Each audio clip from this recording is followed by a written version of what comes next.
Hi hello friends, welcome to our channel. మనం ఈరోజు మనసు మాట వినదు ఎపిసోడ్ 25 చూసేద్దాం. తను వెళ్ళే వరకు సైలెంట్గా ఉన్నానైనా ఏంటి ఆద్య పర్స్ మళ్ళీ తనకే ఇచ్చేసావేంటి అని అడుగుతుంది. ఇవ్వక ఏం చెయ్యాలి, ఇవాళ అతని మాటలకి నువ్వేచింది సరిపోలేదా, మళ్ళీ రేపు కూడా ఏడవాలా అని అడుగుతుంది ఆద్య. అది కాదు ఆద్య. ఏది కాదు? ఏది కాదు? తను ఎన్ని మాటలు అంటున్నాడు. పోనీ అతనికి నిజం చెప్పు అంటే అది చెయ్యవు. మళ్ళీ అతను తెలియక అంటే బాధపడుతూ కూర్చుంటావు. అందుకే తననే ఇవ్వమని చెప్పా. పద వెళ్దాం. ముందు ఆ ఫేస్లో కొంచెం ఎక్స్ప్రెషన్స్ మార్చు, అసలే వాళ్ళు వచ్చే టైం అవుతుంది అని తనకి నచ్చ చెప్పి తన్ని తీసుకొని బయటకు వెళ్తుంది. అప్పటి వరకు పక్కగా ఉన్న ఒక అతను వాళ్ళు అటు వెళ్ళాక బయటికి వస్తూ, వీళ్ళు ఏ నిజం గురించి మాట్లాడుకుంటున్నారు, అసలు నేను తెలుసుకోవాల్సిన విషయం ఏమై ఉంటుంది, అది ఏమైనా సరే నేను తెలుసుకొని తీరతా అని ఓ నిర్ణయానికి వచ్చి ఇందాక అతను కూర్చున్న టేబుల్ వైపుగా వెళ్తాడు. అక్కడ అంతా వెతికినా పర్స్ దొరకకపోవడంతో ఛ, ఇక్కడే కదా పెట్టాను, ఇంతలోనే ఎటుపోయింది అనుకుంటూ అక్కడే నిలబడి బయటికి చూస్తూ ఉంటాడు. అప్పుడే ఇందాకటి లేడీ వెయిటర్ అక్కడికి వచ్చి, సార్, మీరు వెతికేది దీనికోసమేనా అని అడుగుతుంది పర్స్ని ముందుకు పెడుతూ. అది చూసిన నీరజ్ అవును అని ఆ పర్స్ తీసుకొని చెక్ చేస్తాడు. అందులో క్యాష్ అండ్ కార్డ్ అలాగే ఉండడంతో థ్యాంక్ యూ అండి అని ఆ వెయిటర్కి చెబుతాడు. అయ్యో సార్, థ్యాంక్స్ ఏమి వద్దు, నిజానికి నేనే మీకు థ్యాంక్స్ చెప్పాలి నన్ను సేవ్ చేసినందుకు. Thank you so much sir అని వినయంగా చెప్పి అక్కడి నుండి వెళ్ళిపోతుంది ఆ అమ్మాయి. నీరజ్ కూడా అక్కడి నుండి వెళ్ళిపోతాడు. క్రిష్ అండ్ రిష్ కూడా వచ్చి బయట ఆద్య నయనల కోసం వెయిట్ చేస్తూ ఉంటారు. అప్పుడే ఆద్య నయనలు బయటకి వచ్చి రిషి వాళ్ళని చూసి ఒకరికి ఒకరు బాయ్ చెప్పుకొని క్రిష్ కార్లోనైనా రిషి కార్లో ఆద్య కూర్చున్నాక అక్కడి నుండి స్టార్ట్ అవుతారు ఆ నలుగురు.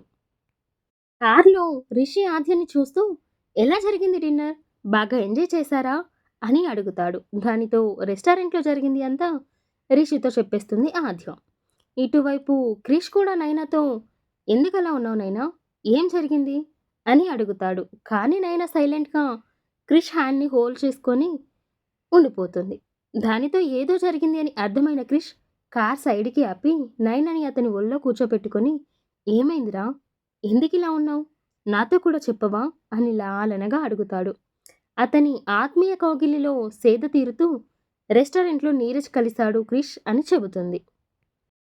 నీరజ్ కలిశాడా, వాడు ఇక్కడికి ఎందుకు వచ్చాడు, వాడికి ఇక్కడ ఎవరైనా ఫ్రెండ్స్ ఉన్నారా అని అడుగుతాడు.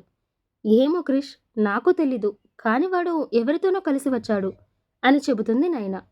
అవునా, సరే కానీ ఇది చెప్పు, వాడు నిన్ను మళ్ళీ ఏమైనా అన్నాడా అని అడుగుతాడు. అదేం లేదు క్రిష్, వాడు నన్ను ఏమీ అనలేదు అని చెబుతుంది నైన.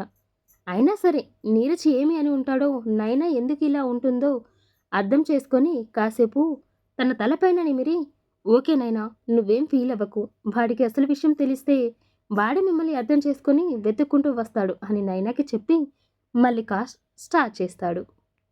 ఇక్కడ ప్రసాదరావు సాధనతో మాట్లాడుతూ, మళ్ళీ భార్గవ్ పెళ్లి గురించి కరుణని అడిగావా సాధన అని అడుగుతాడు. దానికి బదులుగా లేదు, దాని గురించి మాట్లాడడానికి అని రేపు కరుణని కలుద్దామని అడిగా, తను కూడా ఓకే అనింది. నేను తనతో మాట్లాడి తన ఒపీనియన్ ఏంటో, తనకి మన భార్గవ్ని అల్లుడిగా చేసుకోవడం ఓకేనా కాదా అని అడిగి తెలుసుకుంటా అని అంటుంది సాధన. అదేంటి సాధన అలా అంటావు, మనవాడికి ఏం తక్కువ చెప్పు, వాళ్ళు ఒప్పుకోకుండా ఉండడానికి కాకి పిల్ల కాకికి ముద్దు అన్నట్లు మనవాడు మనకు బంగారమే, కానీ వాళ్ళ ఉద్దేశం కూడా తెలియాలి కదా, అలా డైరెక్ట్గా వెళ్ళి అడిగితే ఏం బాగుంటుంది చెప్పు, అందుకే ముందు కరుణతో మాట్లాడి తను ఓకే అంటే అప్పుడు పిల్లల్ని కలిసేలా చేద్దామని చెప్పి పడుకుంటుంది సాధన. సాధన, నీకు అర్థం అవ్వడం లేదు, వాళ్ళు ఇప్పుడు ఈ స్టేట్లోనే టాప్ ప్లేస్లో ఉన్నారు, వాళ్ళతో మనకు రిలేషన్ ఏర్పడితే మన పొజిషన్ కూడా మారిపోతుంది, నువ్వు అది అర్థం చేసుకోకుండా ఏదేదో మాట్లాడుతున్నావు. సరే, నువ్వు ముందైతే వెళ్ళి ఆ కరుణతో మాట్లాడు, వాళ్ళ రియాక్షన్ ఎలా ఉంటుందో చూశాక ఏం చెయ్యాలో తర్వాత ఆలోచిస్తా అని మనసులోనే అనుకుంటూ నిద్రలోకి జారుకుంటాడు ప్రసాదరావు. రెస్టారెంట్ నుండి బయటకు వచ్చిన నీరజ్ అతను ఉంటున్న హోటల్ రూమ్కి వెళ్ళి డ్రింక్ చేస్తూ, నైనా అసలు నాతో ఏం చెప్పాలి అనుకుంటుంది, నాకు మాత్రమే తెలియకుండా ఉన్న నిజం ఏంటి, అయినా అసలు తను పిన్ని గురించి అలా అంటుందేంటి, తప్పు చేసింది అమ్మే కదా, తనే నాన్నని చంపాలి అని చూసింది, అందుకే కదా డాడీ అమ్మకి డైవర్స్ ఇచ్చాడు, ఇంకా నైనా అమ్మకి సపోర్ట్ చేసి అమ్మతో పాటుగా తను కూడా బయటికి వెళ్ళిపోయింది అని పాత విషయాల గురించి ఆలోచిస్తూ బాగా తాగి పడిపోయాడు అతను. అక్కడ షూటింగ్ అయిపోవడంతో తిరిగి వైజాగ్ అదే రోజు వెళ్ళాలి అని డిసైడ్ అవుతారు రిషి ఇంకా క్రిష్. ఈవినింగ్ ఫ్లైట్ ఉండడంతో షాపింగ్ కోసమని నలుగురు కలిసి మాల్‌కి వెళ్తారు. అక్కడ వాళ్ళకు కావలసినవన్నీ తీసుకొని అక్కడే లంచ్ కూడా చేసి హోటల్‌కి వెళ్ళి అక్కడ చెకౌట్ చేసి ఎయిర్‌పోర్ట్‌కి స్టార్ట్ అవుతారు. మరోవైపు సాధన కరుణని కలవడానికి కెఫేకి వెళ్తుంది. ఫ్రెండ్స్ ఇద్దరూ చాలా రోజుల తర్వాత కలుసుకోవడంతో ఒకరినొకరు హగ్ చేసుకొని చాలాసేపు మాట్లాడుకుంటారు. కాసేపటికి సాధన, "కరుణ, నీకు గుర్తుందా? అప్పుడు మనం పక్కపక్క ఇళ్ళలోనే ఒకే దగ్గర ఉండేవాళ్ళం. అప్పుడు భార్గవ్ ఎప్పుడు మీ ఇంట్లోనే ఉండేవాడు." "హా సాధన, ఎలా మర్చిపోగలను? ఆర్యన్ కంటే ఎక్కువ భార్గవనే నా దగ్గర ఉండేవాడు కదా! అప్పుడు ఎంత ముద్దుగా ఉండేవాడు. బుద్ధిగా చెప్పిన మాట వినేవాడు. కానీ ఇప్పుడు చాలా పెద్దవాడయి ఉంటాడు కదా!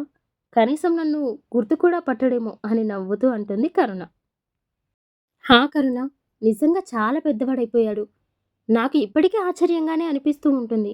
నా పొత్తిళ్లలో ఇంత ఉన్నవాడు అప్పుడే అంత పెద్దగా అయిపోయాడు అని." "అవును సాధన, నిజమే. నిజంగా పిల్లలు పుట్టాక అసలు టైం ఎలా గడిచిపోయిందో కూడా తెలియలేదు.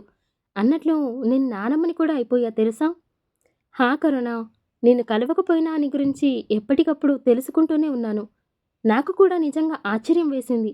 ఆర్యన్‌కి అప్పుడు 3 సంవత్సరాల పాప ఉంది అంటే." "హా సాధన, ఇక నువ్వే బాకీ ఉన్నావు. నువ్వు కూడా భార్గవ్‌కి త్వరగా పెళ్లి చేసేయి. అప్పుడు నువ్వు కూడా నాలాగా గ్రాండ్‌వి అయిపోవచ్చు."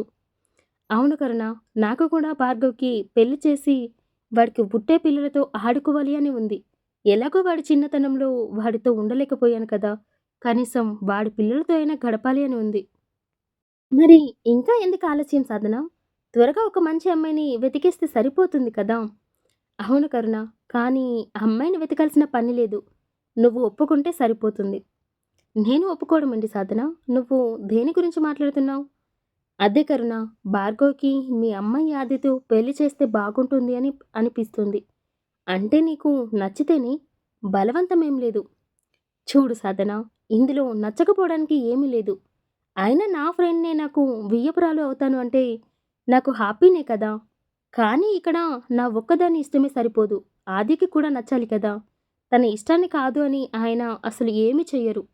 అలానే ఆర్యన్, వాడు కూడా తనకు నచ్చని పని అస్సలు చేయడు. అయ్యో! చేసుకునే వాళ్ళకి, కలిసుండాల్సిన వాళ్ళకి నచ్చకుండా మనం కూడా ఎలా ప్రొసీడ్ అవ్వగలం కరుణ? అందుకే జస్ట్ వాళ్ళ ఇద్దరికీ ఒకసారి మీటింగ్ అరేంజ్ చేద్దాం. వాళ్ళకి ఓకే అయితే సరే, లేదంటే లేదు అంతే." "సరే సాధన, ఆద్య ముంబై వెళ్ళింది. తను వచ్చాక తనతో మాట్లాడి ఏది అనేది నీకు కాల్ చేసి చెప్తా. సరేనా?" Thank you for listening friends. ఈ కథ మీకు నచ్చినట్లయితే లైక్ చేసి నా ఛానల్‌ని సబ్స్క్రైబ్ చేయండి. అలాగే ఈ కథ పైన మీ అమూల్యమైన అభిప్రాయాల్ని కామెంట్‌లో తెలపండి. Bye bye.